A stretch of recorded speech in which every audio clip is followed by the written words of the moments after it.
Friends, welcome back to my YouTube channel. प्राचीन भारतीय इतिहास के अंतर्गत आज हम शुरू कर रहे हैं प्राचीन भारत में हुए प्रमुख धार्मिक आंदोलनों को। वीडियो शुरू करने से पहले अगर अभी तक आपने मेरे चैनल को सब्सक्राइब नहीं किया है तो इसे सब्सक्राइब करें, शेयर करें तथा बेल आइकन प्रेस करना बिल्कुल ना भूलें, जिससे आपको मेरे आगे आने वाले सभी वीडियोस की नोटिफिकेशन प्राप्त हो सके। तो चलिए शुरू करते हैं आज का वीडियो।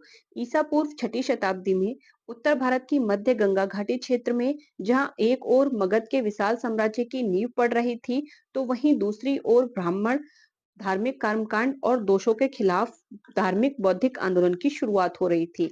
यानी कि एक तरफ जहां तो मगध क्या था, छोटे छोटे राज्यों को मिलकर बड़े बड़े साम्राज्य में बदल रहा था, तो वहीं दूसरी ओर जो धर्म में धार्मिक आडंबर आ गए थे या जो बुराइयां आ गई थी, उनके खिलाफ लोगों में जो चेतना जागृत हुई थी, उससे धार्मिक और बौद्धिक आंदोलन की शुरुआत हो रही थी। रामशरण शर्मा ने ईसा पूर्व छठी शताब्दी को नगरीय क्रांति का काल कहा है। ये एग्जाम के लिए इंपॉर्टेंट है कि जो ईसा पूर्व छठी शताब्दी का समय है उसको नगरीय क्रांति का काल किसने कहा है, तो वो रामशरण शर्मा ने कहा है। आगे बात करें तो गोविंद चंद्र पांडे ने इस शताब्दी को अभिसंबोधि युग कहा है। यानी कि गोविंद चंद्र पांडे ने कहा है अभिसंबोधि युग, यानी कि संबोधि का युग, यानी कि ज्ञान का युग।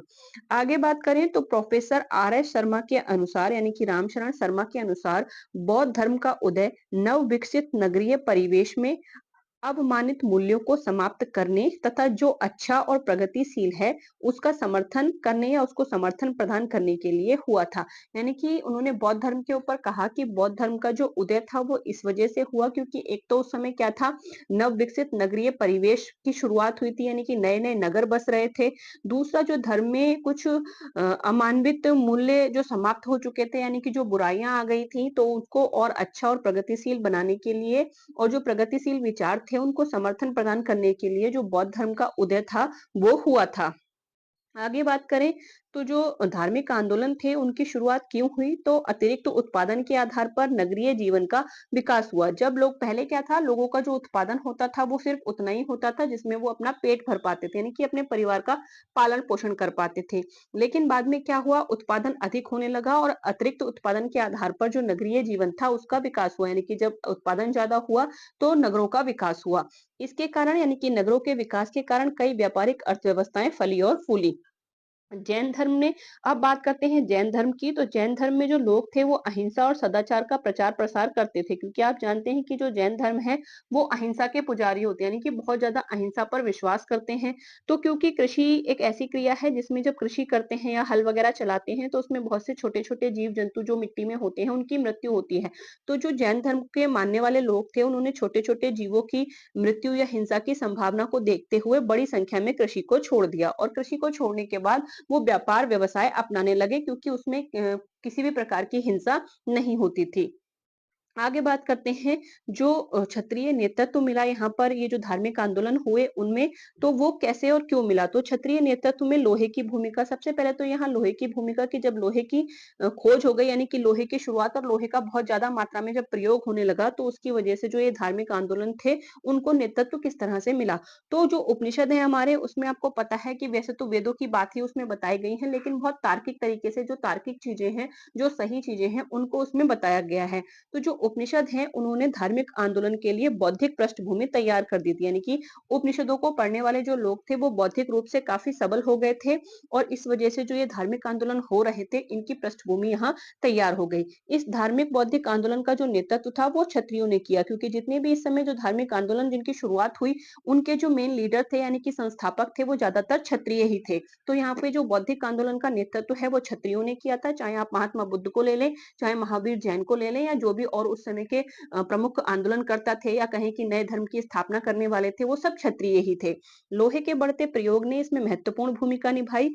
लोहे के प्रयोग के कारण सैनिक साजो सामान तथा अस्त्र शस्त्र में क्रांतिकारी परिवर्तन आ गया। अब लोहे के प्रयोग से क्या हुआ, जो सैनिकों की जरूरतें थी युद्ध करने के लिए उसमें वृद्धि हुई, साथ ही साथ जो अस्त्र और शस्त्र थे उसमें क्रांतिकारी परिवर्तन आया, और लोहे की वजह से ही जो कृषि थी, कृषि में भी उत्पादन बढ़ने लगा, क्योंकि अब लोहे के हल वगैरह बनाए जाने लगे, जिससे जो जुताई की क्रिया थी वो बहुत आसान हो गई और उससे ज्यादा उत्पादन होने लगा था। लोहे द्वारा वनों की सफाई और लोहे के हल ने कृषि के उत्पादन को भी बढ़ा दिया, यानी कि लोहे से काफी कुछ परिवर्तन यहाँ पर आया था। आगे बात करें तो इसमें जो शस्त्रधारी क्षत्रिय वर्ग था यानी कि जो हथियार उठाने वाला या हथियार धारण करने वाला जो क्षत्रिय वर्ग था वो पहले की अपेक्षा अधिक और ज्यादा शक्तिशाली हो गया। कृषि और व्यापार में बढ़ोतरी से उन्हें अधिक बलि यानी कि राजस्व प्राप्त हुआ। अब वो लोग जो कृषि और व्यापार करते थे, जब उनकी इनकम ज्यादा होगी तो वो राजा को बलि यानी कि जो टैक्स होता था उस समय जो राजा को दिया जाता था। हमने पीछे पढ़ा कि पहले तो जो बलि था वो क्या था, अपनी इच्छा पर निर्भर करता था, यानी कि किसी की इच्छा होती थी तो वो राजा को भेंट स्वरूप देता था। लेकिन बाद-बाद में क्या था, ये जो बलि था ये कंपल्सरी हो गया था। तो अब जब कृषि और व्यापार में बहुत ज़्यादा बढ़ोतरी होने लगी तो जो राजा का ये बलि था यानी कि जो राजस्व था वो भी उनको अधिक मिलने लगा, जिससे उनकी शक्ति और ज़्यादा बढ़ने लगी। इसके कारण क्षत्रिय लोग पुरोहितों के विरुद्ध अपनी सामाजिक और राजनीतिक महत्ता के प्रति सचेत हो गए। अब इससे क्या हुआ, जो ब्राह्मण वर्ग था जिसने समाज में अपनी प्रभुसत्ता स्थापित कर रखी थी, तो जो क्षत्रिय थे जब उनके पास उनकी शक्ति बढ़ने लगी, हर चीज़ उनके पास ज़्यादा मात्रा में होने लगी, तो उसके कारण उनको क्या लगा कि मतलब हम भी पुरोहितों के बराबर हो सकते हैं। तो उन्होंने अपनी जो सामाजिक और राजनीतिक स्थिति थी उसको और बढ़ाने के प्रति वो क्या हो गए, सचेत हो गए। महात्मा बुद्ध के अनुसार, महात्मा बुद्ध ने जो वैदिक धर्म था उसको कहा था कि वैदिक धर्म क्या है, हीन विद्या है। वैदिक मंत्र केवल जल विहीन मरुस्थल हैं और पथहीन जंगल हैं। इसके अलावा शील और प्रज्ञा युक्त मनुष्य ही ब्राह्मण है, यानी कि ब्राह्मण होने के लिए ब्राह्मण कुल में जन्म लेना ही जरूरी नहीं है, कोई भी शील और प्रज्ञावान जो मनुष्य है वो ब्राह्मण हो सकता है। यानी कि उनका कहने का मतलब यही था कि जैसे शुरुआत में ऋग्वैदिक चीजें थी कि लोग जन्म से नहीं कर्म से होते थे, तो इस तरह से उन्होंने ये कहा कि कोई भी ऐसा मनुष्य जो इंटेलिजेंट है, जिसके अंदर बुद्धि है, वो ब्राह्मण हो सकता है। इसी तरह महावीर स्वामी ने भी कहा कि जो अग्नि में तपकर शुद्ध किए गए सोने की भांति पाप और मल से रहित होता है, यानी कि जिसके अंदर पाप करने की कोई इच्छा ना हो, जो राग, द्वेष, भय आदि से मुक्त है, वो ब्राह्मण है। यानी कि दोनों ने इस तरह से लोगों के सामने अपने विचार रखे और लोग ज्यादा से ज्यादा इनके साथ जुड़ने लगे थे। इस समय अनेक संप्रदाय अस्तित्व में आए थे, जिनमें केवल बौद्ध धर्म और जैन धर्म ही प्रसिद्ध हुए। यानी कि वैसे तो इस समय बहुत सारे जो संप्रदाय थे उनकी उत्पत्ति हुई, लेकिन सबसे प्रमुख रूप से जो फैले या फिर जिनके बारे में हम ज्यादा जानते हैं वो बौद्ध और जैन धर्म ही थे। तो बौद्ध और जैन धर्म के बारे में हम डिटेल से अगले वीडियो में अध्ययन करेंगे। इस वीडियो में हम बात करेंगे इन दोनों जो धर्म थे या ये जो दोनों जो संप्रदाय थे उनके अलावा और कौन कौन से संप्रदाय भारत में उस समय पर थे। बौद्ध ग्रंथ की बात करें, बौद्ध ग्रंथ ब्रह्मजाल सूत्र के अनुसार इस समय गंगा घाटी में 62 और जैन ग्रंथ सूत्र कृतांक के अनुसार 363 संप्रदायों का उल्लेख है। यानी कि उस समय कितने संप्रदाय थे, तो इस तरह से जो जैन ग्रंथ है और जो बौद्ध ग्रंथ है उनमें इनकी संख्या मिलती है। आगे बात करते हैं दीर्घ निकाय में, जो कि एक बौद्ध ग्रंथ है। बौद्ध ग्रंथ दीर्घ निकाय में उस समय प्रचलित 6 महत्वपूर्ण संप्रदायों की चर्चा हमें मिलती है। तो वो कौन-कौन से 6 संप्रदाय हैं उनको यहाँ पर हम देख लेते हैं। तो सबसे पहले तो बौद्ध धर्म ही है। तो वो जो बौद्ध धर्म है और जो जैन धर्म है उसे हम आगे डिटेल में पढ़ेंगे। इसके अलावा आजीवक है, जिसके जो मतलब संस्थापक थे वो मखलीपुत्र गौशाल थे। इसी तरह से उच्छेदवादी है अजीत केसर कम्बलिन का। इसी तरह घोर अक्रियावादी हैं, ये पूरन कश्यप द्वारा शुरू किया गया था। इसी तरह नित्यवादी है, ये पुकुद कच्यान द्वारा शुरू किया गया था। इसी तरह संदेहवादी है, जिसको संजय वेलुपुत्र के द्वारा शुरू किया गया था। तो इस तरह से ये कुछ संप्रदाय थे। अब हम आगे इनको डिटेल में देखेंगे। तो सबसे पहले हम बात करेंगे आजीवक संप्रदाय की, क्योंकि ये जो बाकी संप्रदाय हैं इनके बारे में हमें ज्यादा जानकारी नहीं मिलती है। तो यहाँ पर हम इन सबको एक साथ देखेंगे और उसके बाद हम जैन और बौद्ध धर्म पे डिटेल में पढ़ेंगे। तो सबसे पहले बात करते हैं आजीवक संप्रदाय की। मखलीपुत्र गोशाल आजीवक संप्रदाय के प्रवर्तक और उन्नायक थे, यानी कि इन्होंने इस जो संप्रदाय था इसकी शुरुआत की थी।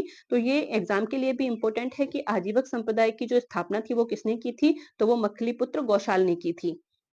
आगे बात करें तो मखलीपुत्र जो गौशाल थे उनका जो जन्म था वो श्रावस्ती के सरावन नामक गांव में गोहू गोबाहुला नामक एक व्यक्ति की गौशाला में हुआ था। इसी वजह से इनके नाम के पीछे गौशाल शब्द जुड़ा हुआ है। गौशाल की जो माँ थी उनका नाम भद्दा और पिता का जो नाम था वो मंखा था। आजीवक संप्रदाय का प्रमुख जो केंद्र था जहाँ से वो प्रचार प्रसार करते थे तो वो श्रावस्ती में ही एक हलाहल नाम की कुम्हारिन थी, उसका घर था। यानी कि वहां से वो अपने धर्म का प्रचार प्रसार किया करते थे।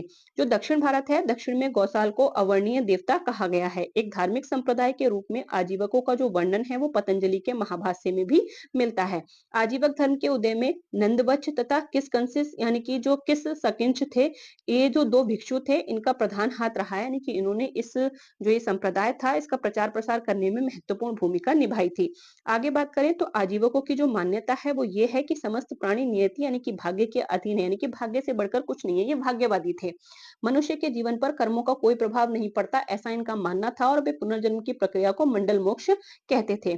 गौशाल के मत में जन्म, मरण, सुख, दुख संसार एवं मोक्ष सब कुछ क्या है, अतीत कर्म पर निर्भर है। यानी कि वर्तमान में हम क्या कर्म कर रहे हैं उससे कोई फर्क नहीं पड़ता, जो होना है वो होकर ही रहेगा। यानी कि ये भाग्य पर भरोसा करते थे, भाग्य को ज्यादा ऊपर रखते थे। मखलीपुत्र गोशाल की जो मृत्यु थी वो मगध के शासक अजातशत्रु द्वारा जब बज्जी संघ पर आक्रमण किया गया था तो उस समय हुई थी। आगे बात करें तो जो मखलीपुत्र गौशाल थे उनकी मृत्यु के बाद, यानी कि जब इनकी मृत्यु हो जाती है तो इनका ये जो संप्रदाय था, तो उसके जो भी अनुयायी थे इनके, पूरन कश्यप और पुगुत कच्छायन के साथ मिल गए थे, क्योंकि इन दोनों के अपने ही अलग अलग संप्रदाय थे। तो जो इनकी मृत्यु के बाद इनके जो अनुयायी थे वो अलग अलग बट के इन दोनों के पास चले गए थे। महावीर स्वामी और गोशाल की प्रथम भेंट की बात करें तो वो नालंदा में हुई थी। ये एग्जाम के लिए इंपॉर्टेंट है। जैन ग्रंथ भगवती सूत्र में महावीर स्वामी और मखलीपुत्र गौशाल के बीच हुए हिंसक संघर्ष का वर्णन हमें मिलता है। गौशाल और जो महावीर थे वो 6 साल तक नालंदा में एक साथ रहे थे। ये एग्जाम के लिए महत्वपूर्ण पॉइंट है, काफी इंपॉर्टेंट है।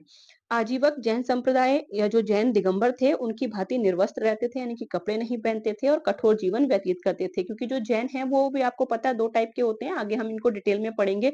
तो जो जैन का दिगंबर संप्रदाय था उसमें वो जो निर्वस्त्र रहते थे, तो उसी की तरह आजीवक भी ऐसे ही रहते थे। आजीवक अशोक वृक्ष की पूजा करते थे। हथेली पर भोजन करने के कारण इनको हत्ता पलेखण भी कहते थे, यानी कि हाथ पर भोजन करते थे। इसके अलावा एक दंड ये धारण करते थे, दंड एक डंडे के समान होता है, तो दंड को धारण करते थे, उसके कारण इन्हें एक दंडिन भी कहते थे। आगे बात करें तो बारहमिहिर आजीवकों को एक दंडिन और जो बाणभट्ट हैं वो मस्करीन कहते हैं, यानी कि जो बारहमिहिर है उन्होंने आजीवकों को एक दंडिन कहा है और जो बाणभट्ट हैं उन्होंने उन्हें मस्करीन कहा है। आगे हम बात करते हैं एक और संप्रदाय की, जो कि है उच्छेदवादी। उच्छेदवादी की बात करें तो इसके जो प्रवर्तक थे वो अजीत केस कम्बलिन थे। अजीत केस कम्बलिन ने इसकी शुरुआत करी थी। अजीत केस कम्बलिन भारत के प्रथम भौतिकवादी चिंतक इनको माना जाता है, यानी कि कहें कि ये भारत के प्रथम भौतिकवादी चिंतन थे। उनके अनुसार कर्मों का या पाप पुण्य का कोई भी संचित फल नहीं होता। मनुष्य, यानी कि जब मनुष्य की मृत्यु हो जाती है तो मृत्यु के बाद सब कुछ नष्ट हो जाता है, कोई कर्म, कोई पाप, कोई पुण्य नहीं रह जाता। मृत्यु हो गए उसके बाद सब कुछ नष्ट हो गया, यानी कि ये भौतिकवादी थे कि जब तक आप भौतिक संसार में हैं तभी तक सब कुछ है, जैसे ही मृत्यु हुई आप भौतिक संसार से गए और बाकी सब कुछ चीजें भी आपके साथ ही चली गई। वे पुनर्जन्म में विश्वास नहीं करते थे, यानी कि वो मानते थे कि जन्म एक ही बार होता है, बार बार जो मनुष्य है वो इस पृथ्वी पर नहीं आता है। इनका जो दर्शन है वो चार्वाक दर्शन से मिलता जुलता है। आगे हम बात करते हैं एक और संप्रदाय की, जो कि है घोर अक्रियावादी। घोर अक्रियावादी के जो प्रतिपादक थे वो थे पूरन कश्यप। घोर अक्रियावादियों के अनुसार कर्म का व्यक्ति पर कोई प्रभाव नहीं पड़ता, यानी कि ये भी कर्मों में विश्वास नहीं रखते थे। पूरन कश्यप ने जो श्रावस्ती है वहां पर जल समाधि ले ली थी, यानी कि इसके जो प्रतिपादक थे उन्होंने बाद में जल समाधि ले ली थी। ये छोटे छोटे संप्रदाय हैं तो इनके बारे में ज्यादा कोई इन्फॉर्मेशन है नहीं, इसलिए यहाँ पर हम थोड़ी थोड़ी जो भी इन्फॉर्मेशन इनके बारे में है उसको पढ़ रहे हैं, क्योंकि डिटेल में हमारे ज्यादातर जो बौद्ध धर्म है और जो जैन धर्म है वही आते हैं। आगे हम बात करते हैं नित्यवादी की। नित्यवादी के जो संस्थापक थे वो पुगुत कच्छायन थे। नित्यवादी संप्रदाय ने संसार में 7 तत्वों को, पृथ्वी, जल, अग्नि, वायु, सुख, दुख और आत्मा को ही नित्य माना है। इसके अलावा इन्होंने पृथ्वी पर और किसी चीज को नित्य नहीं माना है। आगे हम बात करते हैं संदेहवादी या जिनको अज्ञेयवादी भी कहते हैं उनकी। तो जो संदेहवादी थे उसके संस्थापक थे संजय वेलुपुत्र। उनको कुल बुलाने वाले सर्पमीन की संज्ञा भी दी गई है। सारिपुत्र और महामोगलान बौद्ध संघ से जुड़ने से पहले संजय वेलुपुत्र के ही शिष्य थे, यानी कि ये जो सारिपुत्र और महामोदगन है ये बाद में बौद्ध धर्म से जुड़ गए थे, लेकिन बौद्ध धर्म में जुड़ने से पहले ये संजय वेलुपुत्र के ही शिष्य थे। संजय वेलुपुत्र का कहना था कि परलोक या फिर औपतित जीव कर्म मुक्ति के बाद की अवस्था है, यानी कि ये जो चीजें हैं वो मुक्ति के बाद की अवस्था है। इन सब विषयों का निश्चित ज्ञान असंभव है, यानी कि इनके बारे में निश्चित ही कोई नहीं जान सकता। मतलब ये है कि ये ऐसी चीजें हैं जिनको इंसान अपने जीवन में महसूस कर नहीं सकता और मृत्यु के बाद क्या होता है ये आज तक किसी को पता नहीं चल पाया। यानी कि उनका यही कहना था कि ये ऐसे विषय हैं जिनका निश्चित ज्ञान, यानी कि सब संभावना लगा सकते हैं, सब अनुमान लगा सकते हैं, लेकिन निश्चित क्या है इसके बारे में ये जानना असंभव है। अतः इनको अस्थि नास्ति से, यानी कि ये जो अस्थि नास्ति की 4 कोटियां हैं उनमें नहीं रखा जा सकता। इसके अलावा उन्होंने ना तो किसी धर्म को स्वीकार किया था, यानी कि ना तो किसी मत को स्वीकार किया और ना ही किसी का खंडन किया, यानी कि जितने भी मत चलते थे उन्होंने ना तो किसी मत को स्वीकार किया और ना ही किसी का खंडन, कहा कि हाँ ठीक है सब अपनी अपनी जगह सही है। तो इस तरह आज के इस वीडियो में हमने शुरुआत करी जो प्राचीन भारत में हुए धार्मिक आंदोलन थे उनकी। अगली जो वीडियो है उसमें हम जैन धर्म और बौद्ध धर्म में डिटेल से अध्ययन करेंगे। अगर आप इसी तरह से प्राचीन भारत का इतिहास मेरे साथ पढ़ना चाहते हैं तो बने रहिए मेरे साथ। Thank you for watching.